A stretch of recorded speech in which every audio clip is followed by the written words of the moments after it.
ବହୁତ ଦିନ ତଳର କଥା। ଦୁଇ ଭାଇ ଯିଏକି ଦୁଇଟି ପାଖାପାଖି ଫାର୍ମ କରି ରହିଥାନ୍ତି, ନିଜ ନିଜ ଭିତରେ ଟକରା ଟକରି ଆରମ୍ଭ କରିଦେଲେ। ଯାହାଫଳରେ ଦୀର୍ଘ 20 ବର୍ଷ ହେଲା ତାଙ୍କ ମଧ୍ୟରେ ବିନା ଦ୍ୱିଧାରେ ହୋଇ ଆସୁଥିବା ମେସିନାରୀ, ଲେବର ଓ ଟଙ୍କା ପଇସାର ଅଦଳ ବଦଳରେ ତାର ପ୍ରଭାବ ପଡ଼ିଲା। ତାପରେ ଦୀର୍ଘ ବର୍ଷର ନିଜ ନିଜ ମଧ୍ୟରେ ଥିବା ସହଯୋଗ ଭାଙ୍ଗିବାରେ ଲାଗିଲା। ଏହା ଏକ ଛୋଟ ମିସ୍ଅଣ୍ଡରଷ୍ଟାଣ୍ଡିଂରୁ ଆରମ୍ଭ ହୋଇ ଧୀରେ ଧୀରେ ବଢ଼ି ଶେଷରେ ବିସ୍ଫୋରଣ ଘଟି ଜଣେ ଅନ୍ୟ ଜଣକୁ ଭାଇ ଭାବେ ଦେଖିବାକୁ ନାପସନ୍ଦ କଲେ।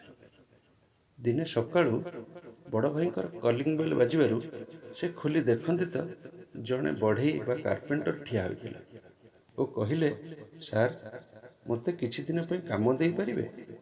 ଆପଣଙ୍କ ପାଖରେ ଯଦି କିଛି ଛୋଟ ବଡ଼ କାମ ଅଛି ତେବେ ମୁଁ ଆପଣଙ୍କୁ ସାହାଯ୍ୟ କରିପାରିବି। ବଡ଼ ଭାଇ କିଛି ସମୟ ଭାବି କହିଲେ, ହଁ ହଁ, ଆସନ୍ତୁ।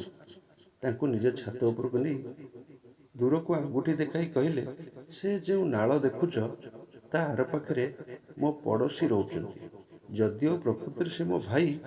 ଗତ ସପ୍ତାହରେ ସେଠାରେ ଏକ ଘାସ ପଡ଼ିଆ ଥିଲା, ମାତ୍ର ମୋ ଭାଇ ମୋ ସହିତ ପାଟିତୁଣ୍ଡ ପରେ ନିଜ ବୁଲଡୋଜରରେ ନଦୀ ଠାରୁ ଖୋଳି ଏକ ନାଳ ତିଆରି କରି ଆମ ମଧ୍ୟରେ ଏକ ବିଭାଜନ କରିଛି।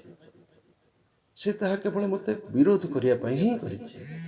ମୁଁ ବି ଛାଡ଼ିବା ଲୋକ ନୁହେଁ। ତେଣୁ ତୁମେ ଏଇ ଯେଉଁ ବାଉଁଶ କାଠ ପଡ଼ିଛି ତା ଦ୍ୱାରା ଏକ 8 ଫୁଟ ଉଚ୍ଚର ବାଡ଼ ତିଆରି କର, ଯାହାଫଳରେ କି ମୁଁ ତା ଜାଗାକୁ ବି ଦେଖିବାକୁ ଚାହୁଁନି। କାର୍ପେଣ୍ଟର ଜଣକ କହିଲେ, ଠିକ୍ ଅଛି, ମୁଁ ବୁଝିଗଲି ଆଜ୍ଞା। ଏବେ ମୁଁ ଏଭଳି କାମ କରିବି, ଆପଣ ଦେଖି ଖୁସି ହେଇଯିବେ।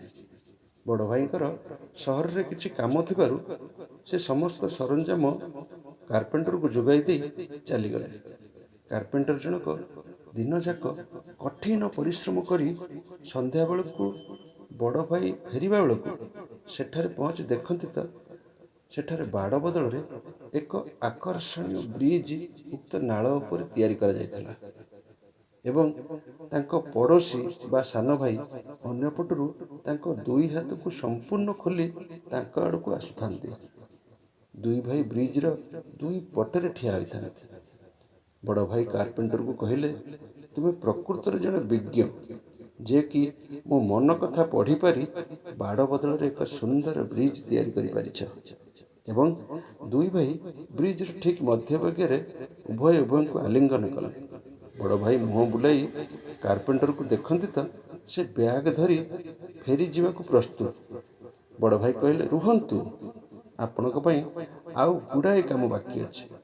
କିନ୍ତୁ କାର୍ପେଣ୍ଟର କହିଲେ, କ୍ଷମା କରିବେ ଆଜ୍ଞା, ମୁଁ ଆପଣଙ୍କ ପାଖରେ ରହିବାକୁ ଖୁସି ହେଇଥାନ୍ତି, କିନ୍ତୁ ମୋତେ ଏହିଭଳି ଆହୁରି ବହୁତ ବ୍ରିଜ କରିବାର ବାକି ଅଛି।